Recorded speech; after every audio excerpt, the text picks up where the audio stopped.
We are good. Terrific.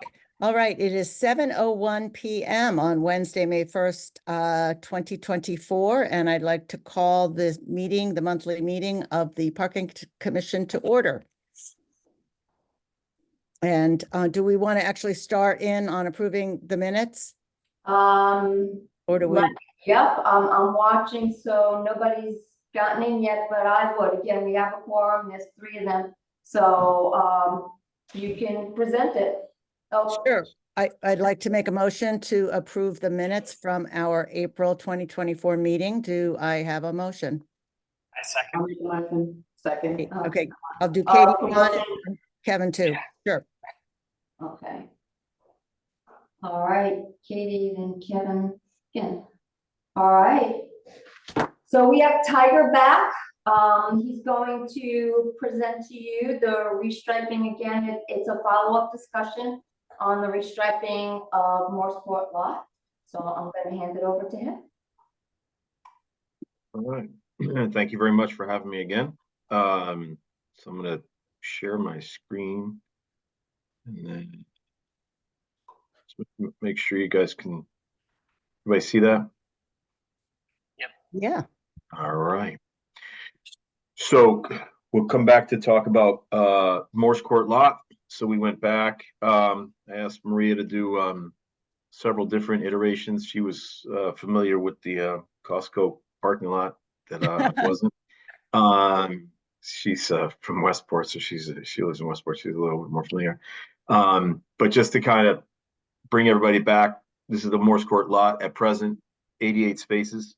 So this is the way it stands at present, but we understand that the striping itself, we've got some lot stalls that are a little narrow, 7.5 feet, some are 8 feet, some are 8.5 feet wide. So like I said, we had to take a look. So again, just to revisit the difference between everything, if you go, all has different variations and different guidelines from P&Z itself, and they all matter as to how efficient a lot can be. So we feel that the most efficient one would be a 90-degree. That's over here. So 99-foot curb length, stall depth is 20 feet, and the vehicular aisle width for two-way circulation is 24 feet. So with that, we also, if you remember, the village guidelines allow us to go from 9x20 to 9x18 to reduce that length of the stall, if you will.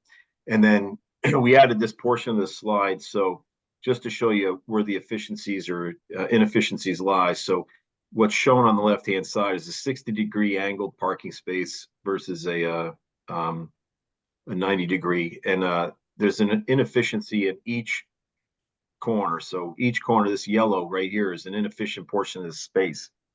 So you wind up losing 24 square feet on each corner, if you will, totaling 48 square feet for the space, which means that for this one space at 9x18, it's taken up 210 square feet, whereby if we just had the 90-degree 9x18, it's 162 square feet.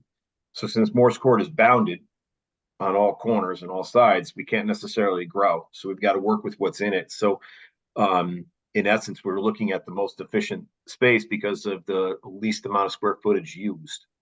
So again, I had to take a look, and if we were to stripe it according to P&Z, not with their idea on islands at the ends or intermittent spaces every 10 spaces there's an island, but if we were just going to go by 9x20 spaces, we would lose 20 spaces overall. And this is on the angles that were currently there.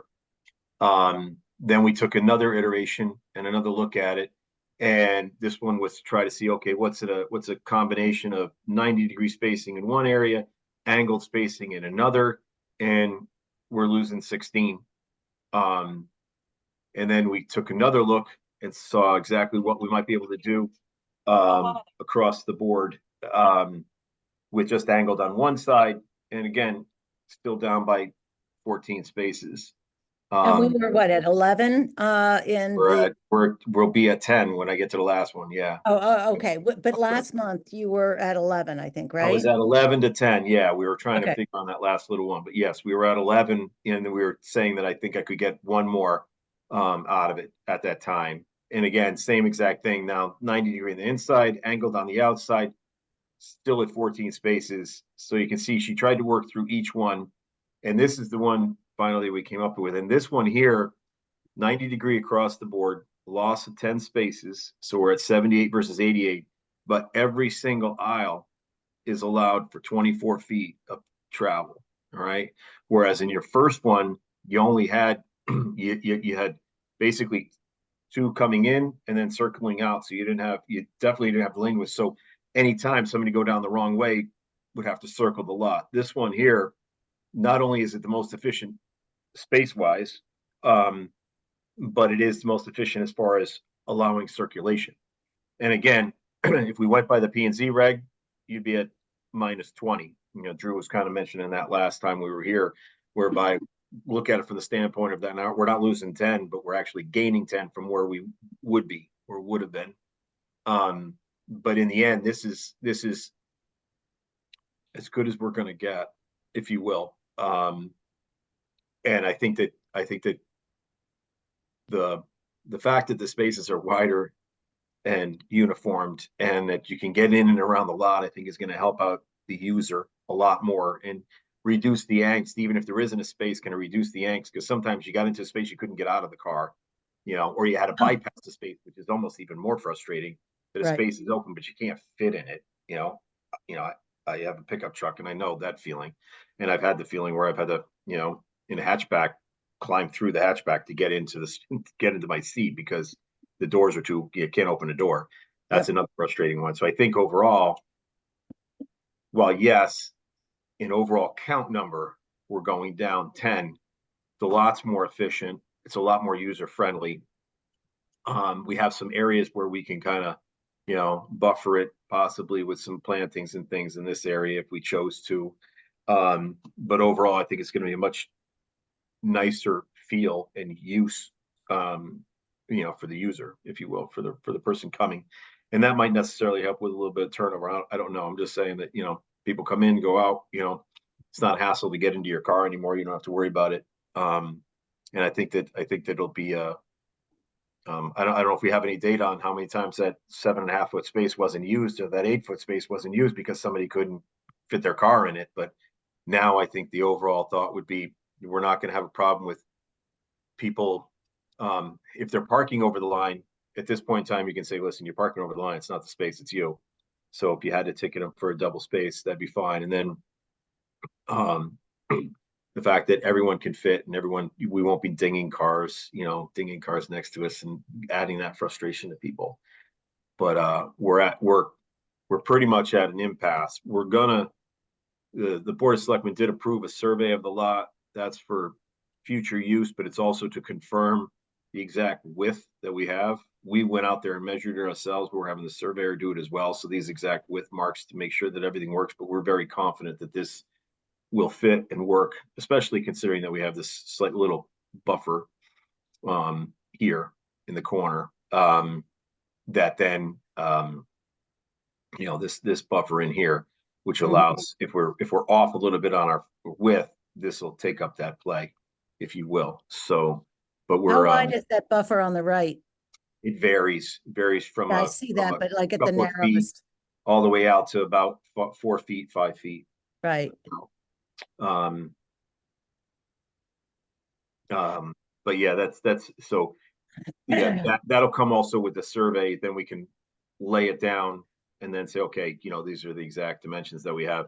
And like I said, if we chose to plant it, you know, that would be a nice amenity to that corner, and we'll just have to determine that at the time. But we could, you know, realistically come in, stripe it to this, plant it later if we wanted to, you know, but get the lot back to a functional state, if you will. But the survey should happen soon. I'm gonna, you know, what I would like to do, you know, with the commission's blessing is to send this to the striper. Again, I got to grind the line and then stripe the line, grind it, line it, lay it out, stripe it, right? So I gotta figure out how long that's gonna be. But I'd like to set that ball in motion and have that happen a little sooner than later so that we can move forward. But I'm happy to take any questions. Like I said, Maria went back and tried, but the angles aren't actually, they're just not efficient, especially in a bounded lot similar to this. So, but she did look each time, and I said, "Are you going to get any better?" And she said, "No, I'm not going to get any better." So we were able to tweak one, and that literally is in this line here. We were able to kind of push this northward a little bit and get ourselves one more space in here is what wound up happening, if you will. That's we were able to gain one in this row here. That's from the last iteration that we showed you. That was the only space where we actually found any another place to go. And she was, at the time, she was being a little bit more conservative on it, mainly because if you notice, you can see that this is almost into the planted area, this line, right? Right. So we were worried about this length here, making sure we had the 18. But we're confident that we can get this one space in. That's why this was shifted down a little bit, and this buffer was a little bit bigger. This striped area was a little bit bigger because we were just worried about this one spot here that we could make sure that the back end of the car wasn't into the travel lane. That's why she was being a little conservative, and I understood that, and I agreed with it. So on the right, Tiger, are those barriers or striped areas? Are you and especially in the corner, are you looking to curb them, or are you just going to stripe them? At present, this will likely just be striped. We utilize this area in the corner here, and people walk up and down the stairs. So this would likely just be a striped area. Here, we'll stripe it, and then if we choose to curb it and plant it, if we want to, make it more formal and formalized, then we'll come back in and curb it and plant it. Right. At that. But for this, it's not much more expensive just to stripe it this way. And then if it's almost a soft opening, if you will, to make sure that people can make the parallel parking, that we wouldn't have to make this a little bit deeper, those stalls a little bit deeper, if you will, these stalls. So if I curb it right away and then we run into a problem with people trying to parallel park in here, right. why do that? Let's see what happens here. No one's going to double park per se. No one's going to pull in here and be over the hash mark and then somebody park next to them. That's not going to happen. But I'd like to just see how it goes with the striping, and then if we like it and we're comfortable with it, then I'll do something a little bit more permanent if everyone would like at that point, and make the lot a little bit more aesthetically pleasing. We have some nice plantings around the outside. The Wood League did a nice job on the plantings on the outside. But it wouldn't hurt to, get a little less pavement and a little bit more planted area if we can. Sure. I have a question. Sure. Okay, so right now, as it stands, it's not compliant with P&Z, correct? Yeah, according to their current regulations, that's correct. Sort of a two-part question. Do we have to make it compliant if we're restriping it? And if not, can we make it better than it is, but not quite compliant and not lose 10 spaces?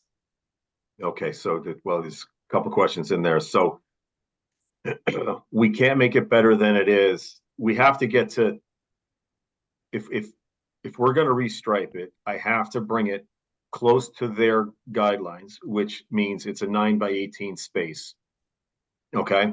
That's not their total guideline. Their guideline is a 9x20 space, right? The village allows them to come down to 18, but then they also have other requirements whereby they want planted islands on the ends.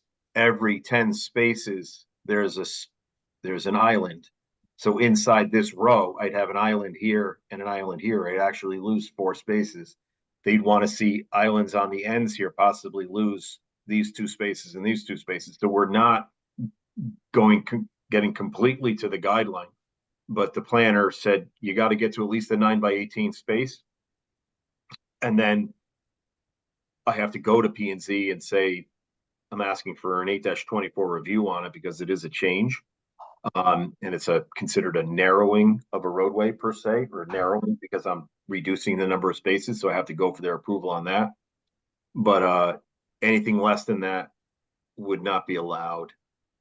if you will. So this is the most efficient we're gonna get within the guidelines that we were given, but we are not completely compliant. Okay, and Is your question? the question is, can we not do anything? I don't think that's what people here want to do, but I'm asking the question, can we? No, make we're not being forced to do anything, no. I could go back and stripe it the exact same way it is right now. And that's what I had originally gotten the quote for back a month or two ago, was to basically just restripe the lot. Problem is that you got spaces that are way undersized, and the commission was receiving complaints. First Selectman's office was receiving complaints, and the first selectman asked us to come back in and see what was the art of the possible within the guidelines that were given by P&Z. And this is what came about from that. Right. So we don't have to, but you're gonna have the same situation that you had before. And, you know, the user friendliness of the lot is not gonna be there, and we're gonna still remain having the complaints, and people are gonna say, wait a minute, you had an opportunity to stripe the lot, but I still have the same problem. Complaints either way, because when we take away 10 spaces, we're gonna get complaints from Possibly.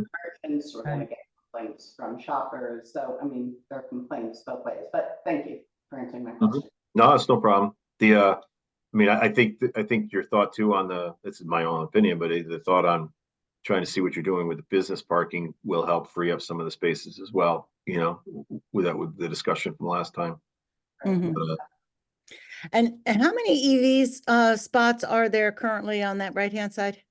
there's one space technically. It's a one-arm bandit.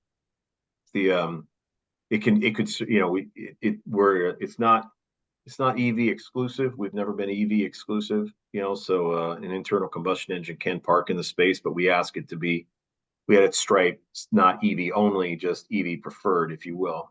Mhm. But there's one. At present, the system itself is down. The arm Oh, sorry. is broken, I guess, Would you best way to consider describe it. adding more bandits or, you If- know, If we something? went to that, so that now we're gonna get into a different set of regulations. So we're gonna get into ADA compliance, and the striping changes, and you actually lose a companion space. So it would be striped similar to what a disabled space would be, a handicap space would be, whereby you would have the space and then the space next to it is a hash.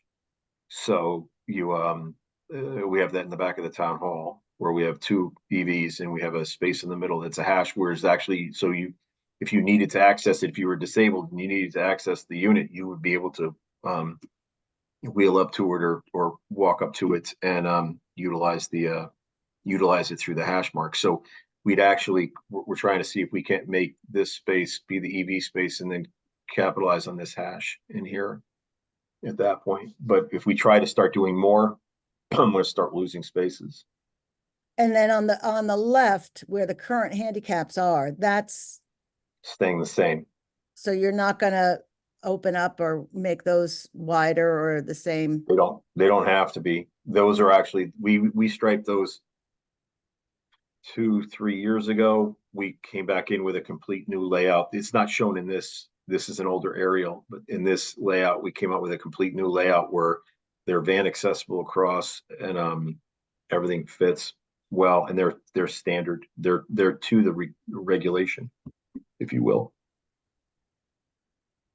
And then So- do you have plans to, on the 15-minute parking, you know, sort of mark those parallel parking spots, or just keep it the way it is, just in?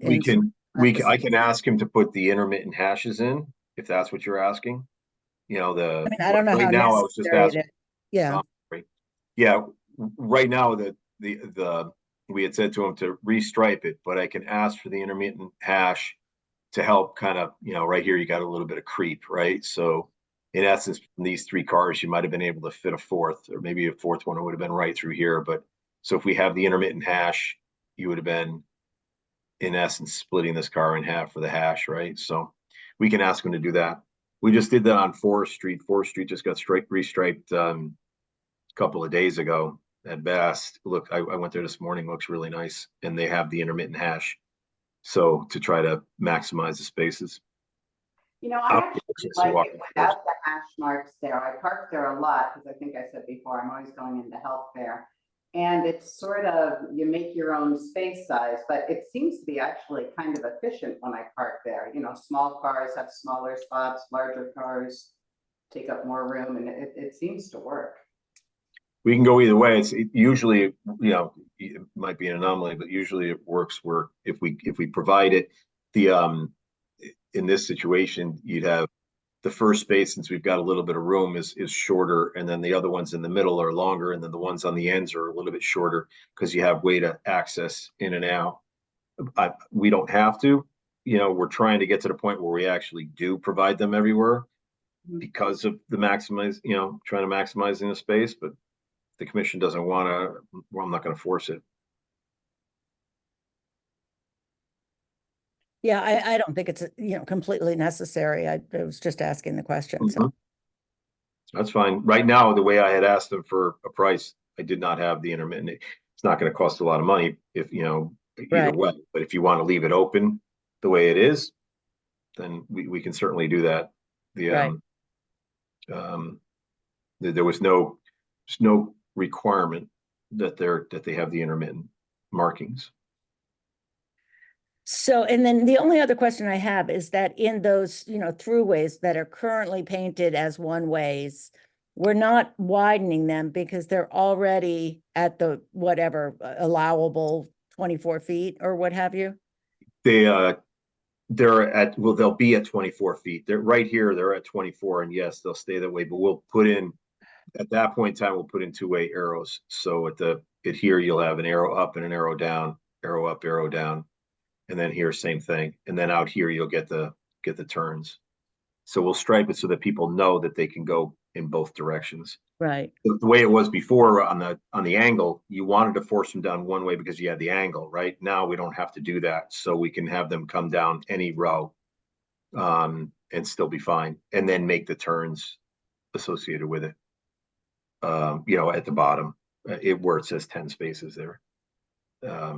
But yeah, I don't want to make it where people feel that they can only go one way. So these arrows will get ground out as well. All these arrows will get ground out and then replaced with doubles. So, and just to add a little on my end, also hoping that with your blessing, we could start moving forward with this, because right now too, a lot of the numbers on the spaces are really bad. So I'm also starting to get complaints where people can't see the numbers, they can't pay for their space correctly. So because of that as well, we're holding off until this moves forward, until the agreement. So that would be helpful as well. And like I said, which I'll talk next about the business permits, I've notified those businesses about, capping to 3. So, because we were moving forward with that, that would be helpful as well, in the parking department's end. So. I had one last quick question for Tiger. Sure. The end marking, are we part of the what's it called? Like the regulations, does it say that like we could have people park like bikes or motorcycles or mopeds there? I've been seeing people like going around town in like e-bikes and. Technically, it's a no parking area for anything. Yeah, they would. I believe that be up to the parking authority at that point in time, but you're trying to make sure that there's maneuverability, sight lines, things of that nature. So I'm certain that somebody's probably going to abuse it if they're in a motorcycle or a scooter. It really comes down to that. That'll be the discretion of the parking authority at that point. But I'm not going to say it's a permitted use, if you will. Okay. It's not. It wasn't striped for for bikes or e-bikes or motorcycles. It was striped as just a no parking area. Got it.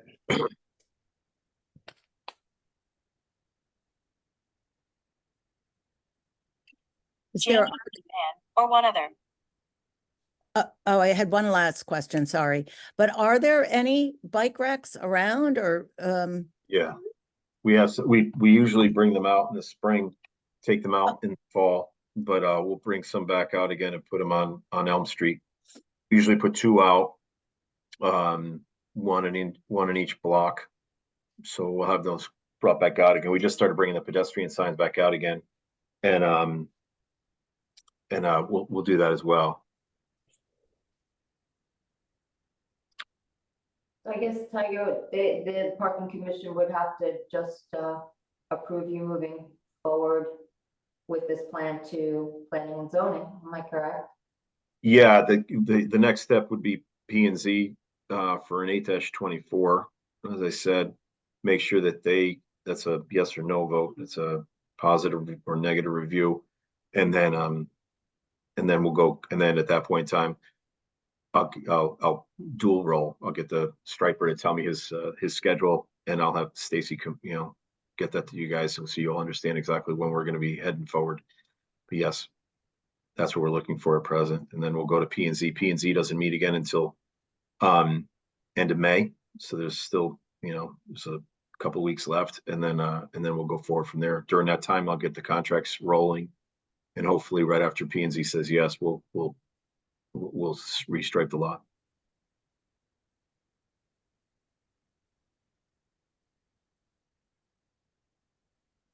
Okay, so I guess Nancy, do you wanna? Yeah, I mean, are there any other questions or? Well, yeah, this is discussion. This isn't a question for Tiger. Is this discussion? Can I? Oh, yeah, go, sure. This afternoon, after I left work, I went down to Morse Court, and I wanted to talk to the merchants and ask how they felt about this. I told them that I was on the parking commission and about the plans to restripe Morse Court, and I just asked for feedback. The first merchant really wanted the restriping done. He did not like how narrow they were. Pretty much the rest of the merchants were not in favor of it if it meant losing spaces. And about 3 of them even said they wouldn't even want it, even if it was going to lose 1 parking space. And so I just wanted to put that out there for discussion. I went into merchants along Morse Court. I went into merchants along South Avenue across from Mobile. And I went into merchants that I could find, who had owners or managers there on Lower Elm Street, sort of, the part where Morse Court would be parking for them. And, I got the sense that people have had it with losing spaces, and so this isn't just happening in a vacuum, it's happening after the last 5 years. So I just sort of wanted to put that out there for consideration as well. Right. Well, it's true. There's going to be a net negative 10 spaces, but if we implement this idea, which I'm sure they're also not going to agree with, but of limiting the business spaces, then what is the actual net loss of consumer parking spots?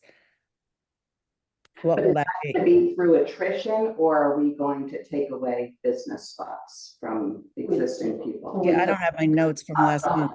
People, that we gained, actually, we lost, we gained back 11 spaces from the business people. So basically, if you look at it, you're up 1 if they're only losing 10 spaces. Because we took back 11 permits. So 11 spaces will not be utilized by business people any longer on a daily basis. And I've been driving through Morse Court like pretty consistently for the past month after our last month's discussion. And there's like consistently 5 spots in the lot that just are never used because they're too thin. So it's really like 5 spaces that we're losing. And I will say what sometimes happens is in those small spaces, a big car cannot fit, so they'll go over the line, which then blocks the other space. So those 2, that space is not, can't be utilized because that other space is so small. And I feel bad about the people also getting dinged as well every time, a door is opened. So. Right. I'm ready to vote. Oh, Are we voting Hey. on this? I mean, I don't know if we're voting, or are we just simply approving? I guess we vote to approve that. yeah. Yeah, You yeah. can go ahead and, so shall I ask for a motion to approve Tiger's proposal? Well, I think it's a motion to vote and then all in favor, that's the vote, right? So Oh, that's, um, yes. I and- second the motion to vote. You need that? And we're ready to vote. I say aye. Aye. Yeah, okay, that's, Katie? I'm a nay. okay, All right, well, thank you very much. What I'll do is I'll just, as we roll forward, you'll see it come before P and Z end of the month. And then, as everything else starts to unfold, I'll let Stacy know and she can inform you guys. And if there's any other questions you got about other lots that we're doing or other things that we're doing or you want to see, I'm happy to come back. So just, at that point in time, just have Stacy say, hey, she'll just invite me back and I'll come back and we can tell you what we're doing. All right, Super. Very good. Sounds good. Okay, Thank you. Thank you. no problem. Thank you. You guys have a great rest of the meeting. All right, thanks. Thank you. Good night. All right, then we'll move on to the next agenda item, which is to discuss those business permits that we were just referencing. so I went before the Board of Selectmen at their April 16th meeting. And the Board of Selectmen approved the recommendation for the premium business permits to be increased by that 25%. So the annual fee is going up to $582.27. That includes the 6.35% sales tax. In addition, they approved the cap on the business permits to 3 per business. And lastly, excuse me, they approved to continue with the free center, Locust, and Richmond Hill permits as well. I reached out to the 2 businesses that would be affected by this cap. I personally spoke to the business managers and at the businesses. And again, yes, they were not happy with having to lose those permits, but they understood what was going to happen in the lot. So, and they also understood that we can offer them both Center, Locust, or Richmond Hill free permits. They were appreciative that they got the heads up. I also sent them out a letter and they're gonna work with it. Again, they were not thrilled, but totally understandable, but willing to work with it. My understanding, one of the businesses, not a lot of people come in every day, so we might be able to share permits, so it's not a terrible loss to them. And then if they're both people on the same permit on the same day, then they'll use the Center School lot. So they were both willing to make things work as well. So that everything went well with that. And that's really it. Well, that's good. Yeah, so it all went very smoothly. So I'm in the process now, just to let you know, of getting those business permits together and then sending everything out for renewals.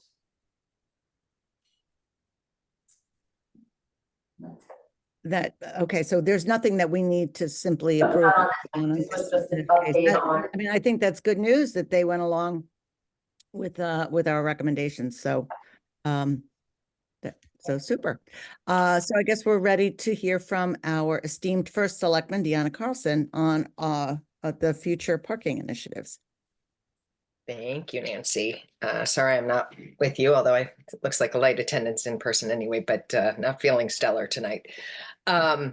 So I don't know how many of you have been hearing about me socializing the potential to change Elm Street to paid parking and switch with Park Street to free parking. I brought it up at the men's club and at the Exchange Club and at the Sentinel Coffee. And I think New Canaanite, I've been, slowly socializing it in the community. And most people understand that, we have sort of a backward system. You know, our most valuable parking is free and our least valuable is paid.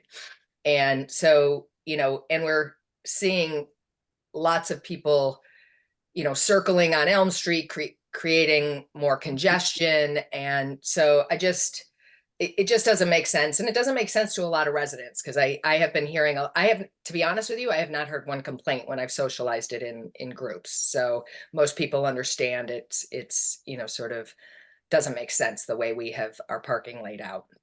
So I wanted to sort of bring that to your attention because it's a priority. I think I actually brought that up on the campaign too. But you know, we're getting to a point where we might be freed up to be able to start to look at this a little bit more in earnest and start to move forward with trying to get that accomplished.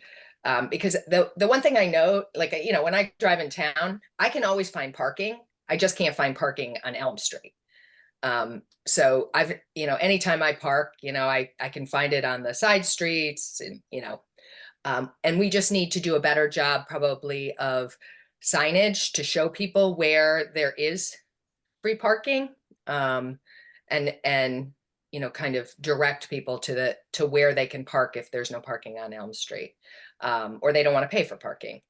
And then we would still maintain, you know, a couple of handicap spots that were free on Elm Street, as well as I believe, and Tiger, if he's still on, can correct me if I'm wrong, I think we have a couple 15-minute spots that we were putting at either end of Elm Street for people that need to do a quick pickup or delivery.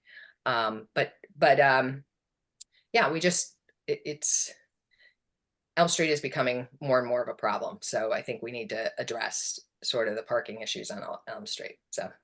Well, I seem to recall we changed the loading zones into 15-minute parking, you know, Yep. so we don't have official loading zones there. So we will have, I think we'll need to look at that. Yep. You know, in this whole scheme of things. Yep. And I wish Tiger were still here, because I do recall when he was talking about finishing the work on the bump outs that we were going to have a net gain. We were sort of going to be back to where we were when we had to lose some of those. Yeah, that's spots. what I've been told as well, but I can't speak to it in. Right.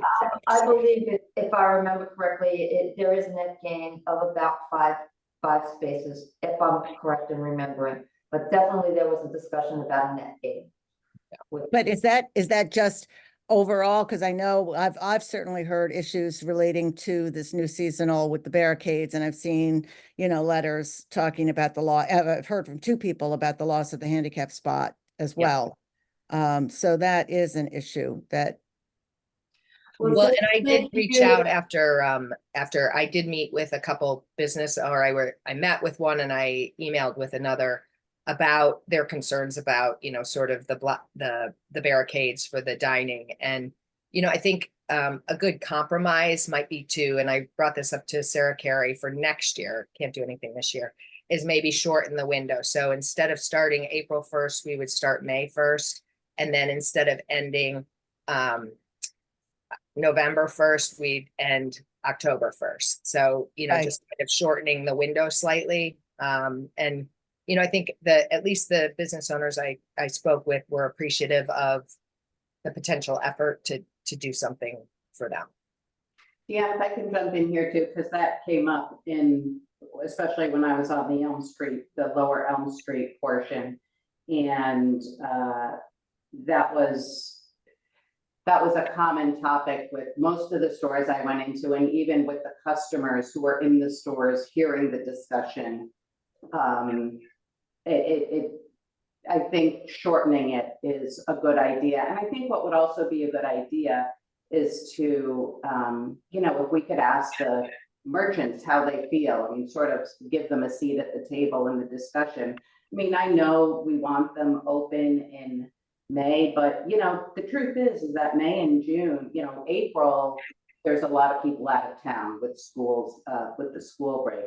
May and June, the town's at capacity and town is hopping, and those spaces are valuable. And even without the barricades, restaurants can still put two tops out on the sidewalk.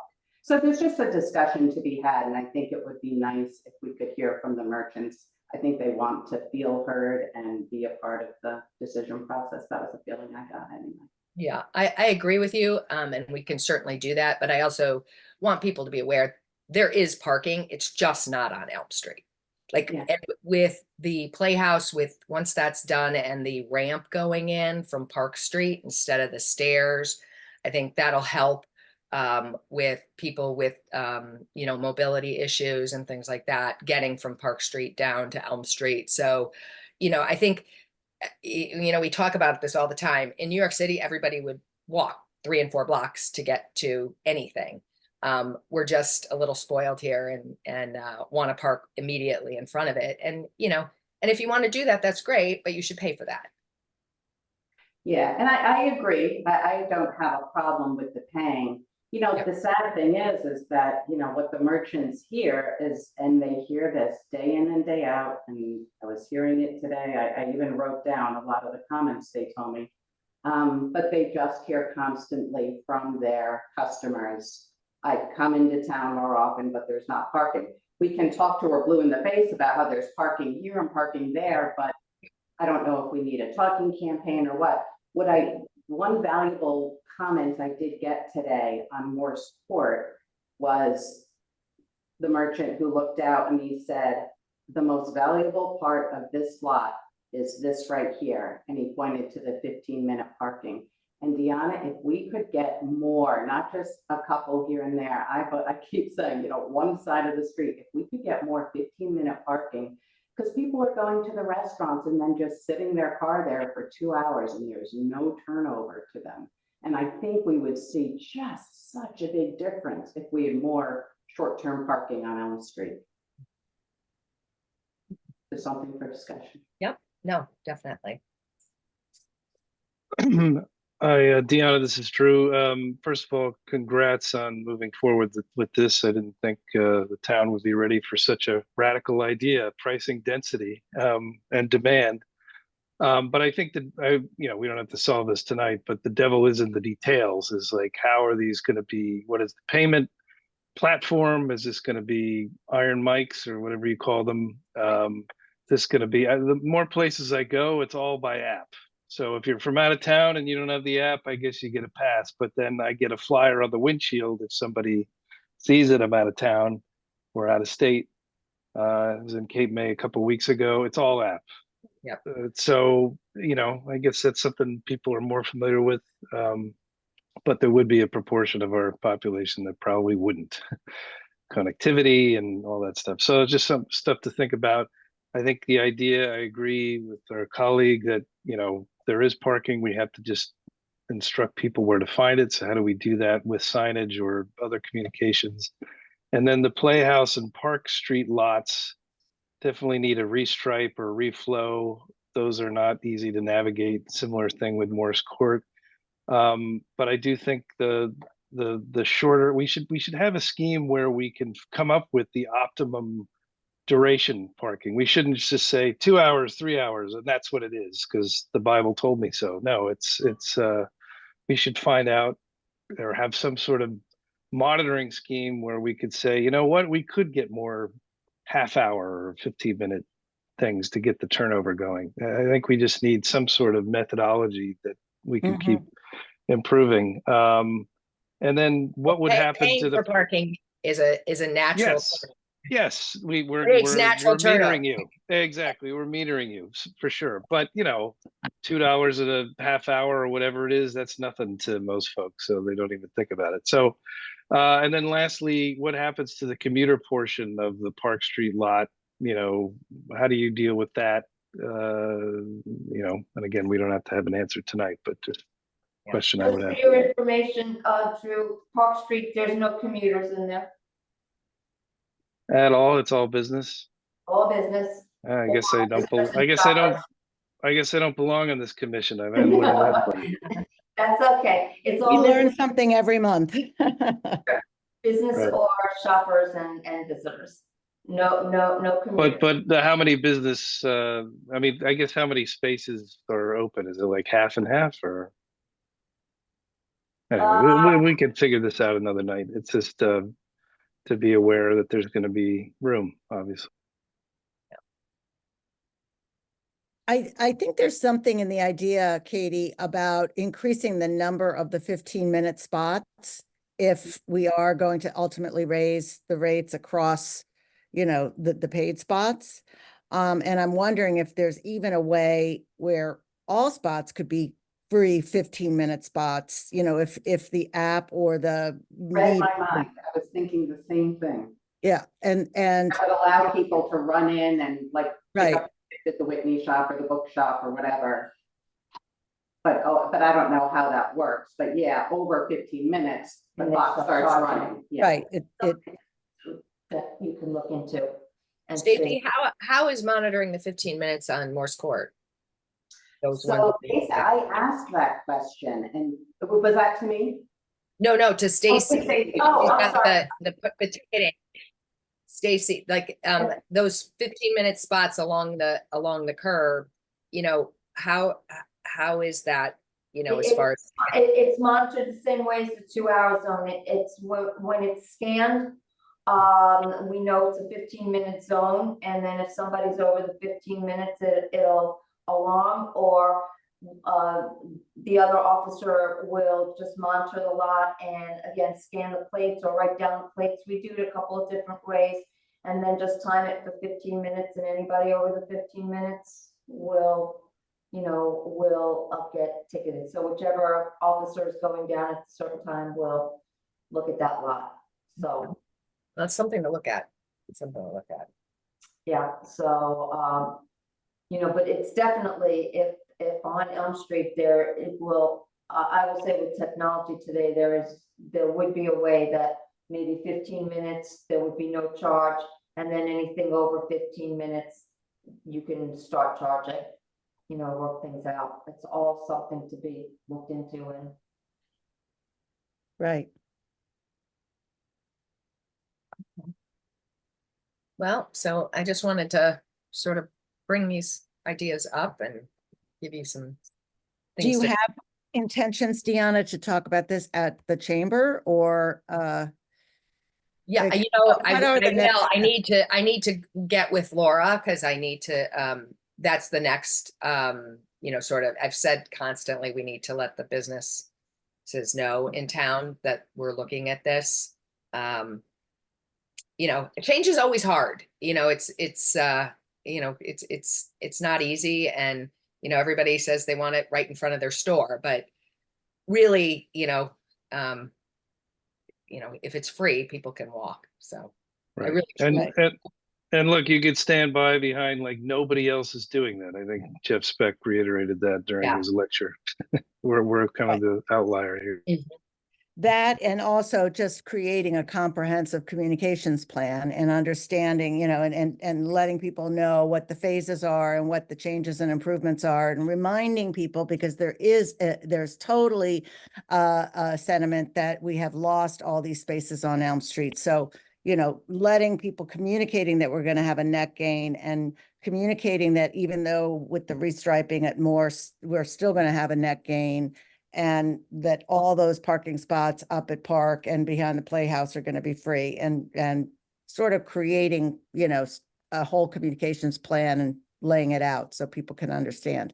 And Well, we can utilize, this newsletter that I started. We can absolutely use that and create links to the Parking Commission website in that newsletter, so people can, take a look at what's proposed. I think that's a great idea, because I think once people understand what's going on and that we're really not, I think you're right, there's a lot of misinformation circulating. And so we just need to get, everybody aware of sort of what it is we're really, undertaking. And if we're really not losing parking spots, people need to understand. Should we come up with a recommendation for you, Deanna, and then have it be sent to the first selectman meeting? Would that be helpful? I'd like to sort of vet it a little bit more. with the business community and things like that first, and then maybe come back and we can kind of have a secondary conversation. I think it's still early. Yeah. And there's some work that needs to be done. So, and some data that needs to get out to the public, and, it's not going to be a quick change, but, I just want to Right. start the conversation. Have you one, talked, I'm sorry, Drew. Go ahead. One recommendation was just, chiming in on what you said earlier, Nancy. It's like public information is the key and you only get one shot. So you may want to consider figuring out like this free 15-minute thing or whatever the proportion, because that will be the next question. Right. And so again, if you have a couple more carrots you could throw away, then I think this can go down a little easier. Yep. Potentially. Right. And also sort of attach a timeline to it. I don't know if in your conversations at the coffees and in your meetings, you indicated any timelines or not. But a general framework, I think, is also helpful. Yeah, I think that's a good point. I haven't communicated any timelines. So, that would probably be that is a good idea for sort of moving forward. I still think, I'm thinking about the short-term parking again, and I still think there's a need to designate some as only short-term parking. Because again, just to promote the turnover on Elm Street, and, I don't know what sort of time frame, is it gonna be 2 hours still? Are we gonna reduce it to 90, make it 3?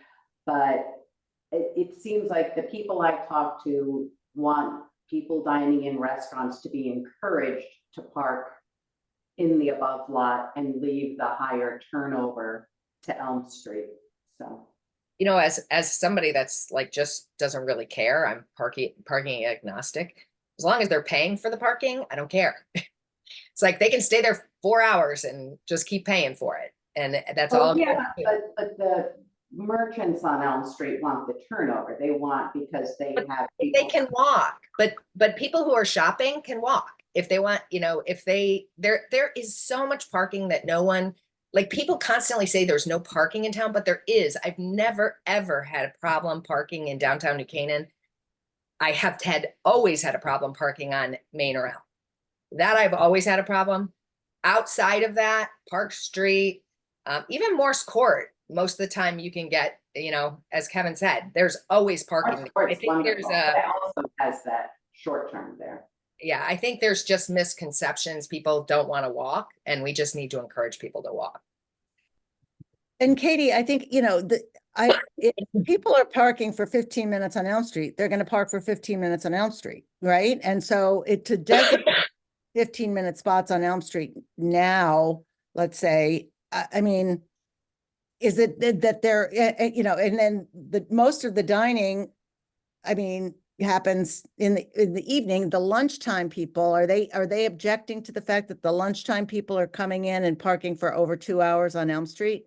Yes. Yes, and Specifically, that. I mean, that's a like an lack of issue. Turnover. And if you had short-term parking, then people who are just running to do a quick errand. I even heard a woman say that myself in one of the stores today. I wrote it down. She said, there are just so many times when I just want to run in and get something. That was just what she said, and so, and case in point, go to Morse Court.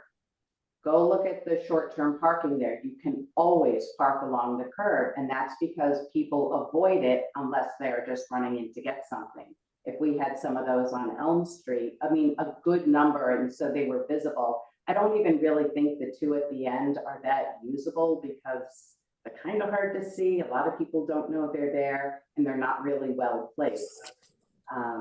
So I do feel strongly that there should be short-term parking up and down Elm Street in some fashion. That is only short-term parking. You can't park there if you're going to a restaurant or whatever.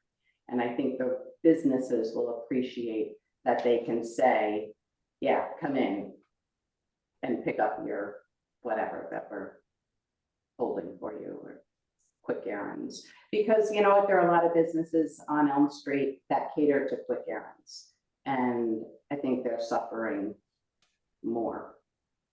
So.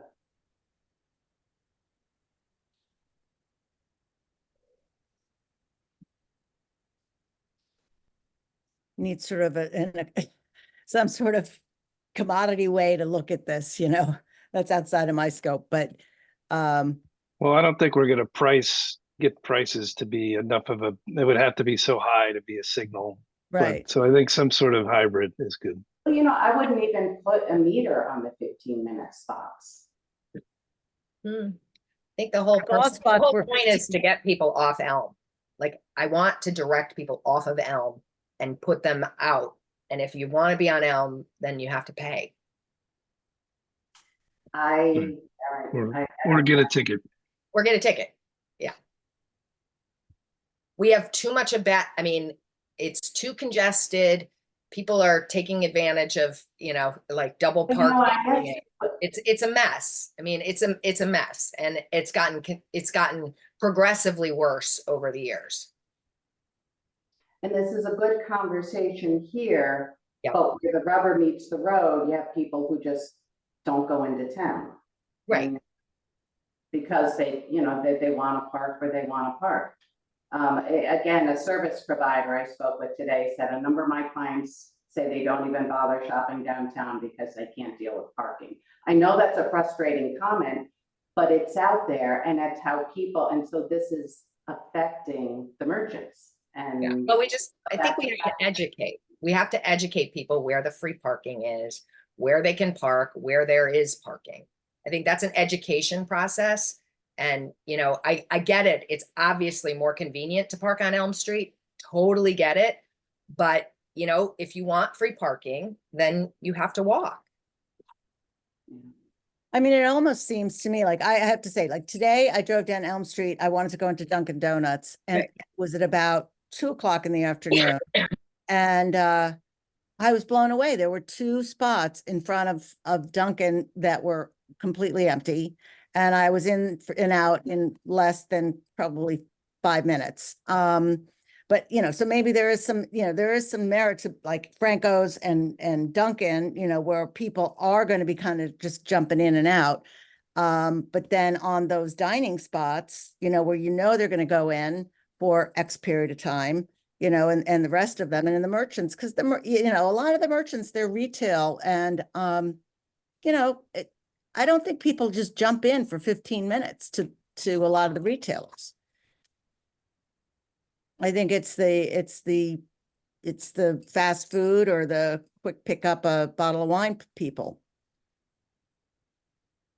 I don't even know if it's 15, I mean, 30-minute would be great. I mean, it doesn't have to be 15, but the point is, you know, shorter than 2 hours. If it's 30, then they can walk, I think, you know, I think we have to come up with a plan that's accommodates those people who are really going to be jumping in and jumping out and otherwise, you know, charge for what is the most valuable real estate for those that are willing to pay for it when there is free parking and there will be an abundance of free parking elsewhere.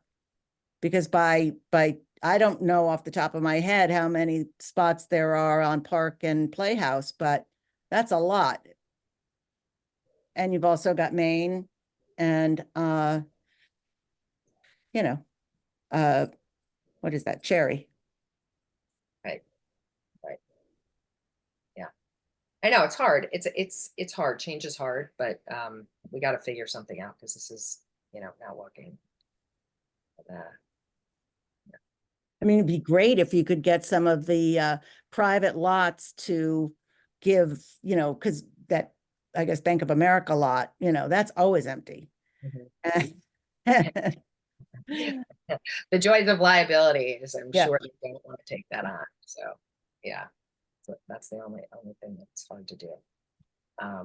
Yeah. So anyway, it's very early. I just wanted to sort of bring it to all of your attention, and we've got a lot of work to do, but just wanted to get it out there.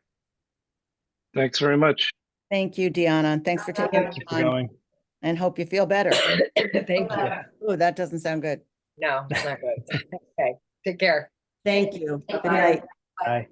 So we're ready to move on to the parking manager's report, and that's good. We're making good time.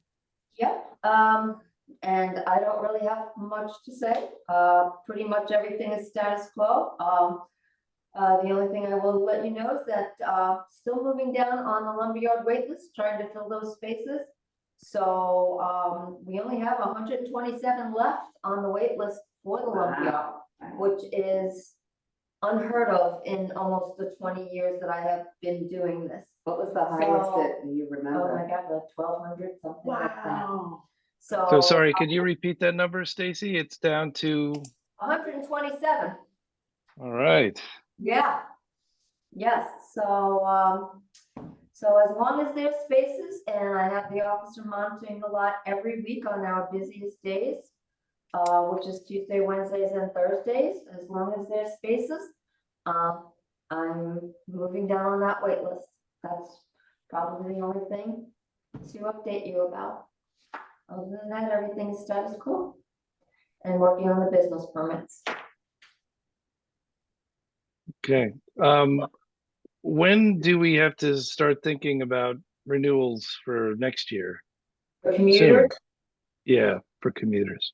I will probably they expire August 31st, so August. Probably start talking to you about that in next month's meeting.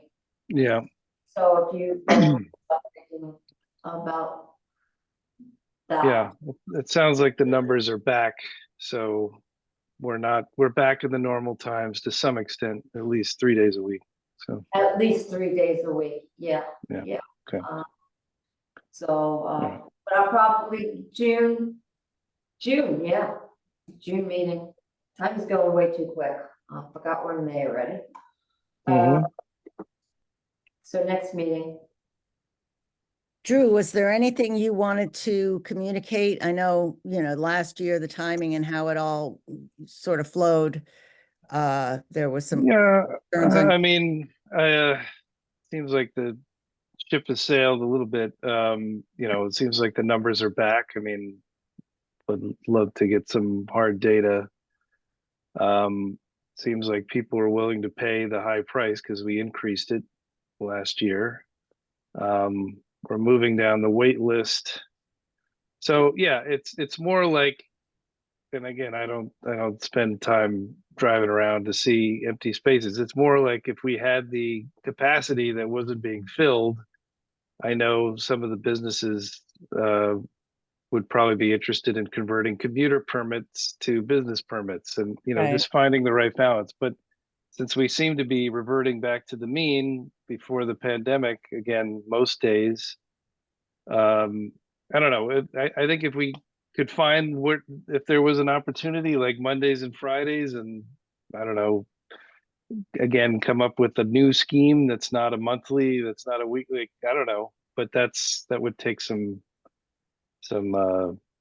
real head time to to figure out. But we don't know what we're solving for, I guess, is the question anymore. It seems quite different from last year. yeah, Um, I can't predict, the usage. I mean, we're all back, but we still have spaces available in the lumberyard. So, it's, like I tell people, it's very hard for me to predict anymore. Yeah.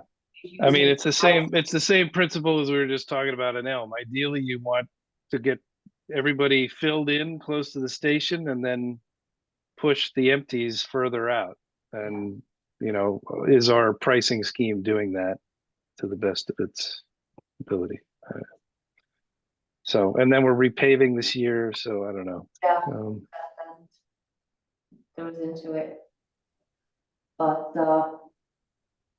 yeah, if you want to start giving it some thought, like I said, probably we'll be presenting it to you, posing that question on the fees coming up at the next meeting, so. And let you know how many more spaces we're filling up and how long the wait list is by that time. So,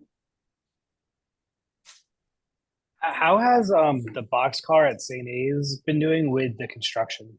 Because I know that St. A's took out like half their parking lot basically. has it affected, like the church services affected Boxcar? Has Boxcar affected the church services or I anything like that? haven't heard complaints. I can chime in a little bit on Sure, that. please, 'cause- I know that one of the frustrations is that we can turn off the app, but people will still show up and park there anyway. And part of the reason is that they do pay in advance for it. Yep. And so while we can shut it off for a day for a funeral, or, you know, we have Good Friday, they're still just kind of showing up and then just parking there for free. So, you know, but that's really St. A's issue Yeah, to deal with, so. Yeah. But the spaces. Of course, at Easter, we were just all going and parking at the library, so.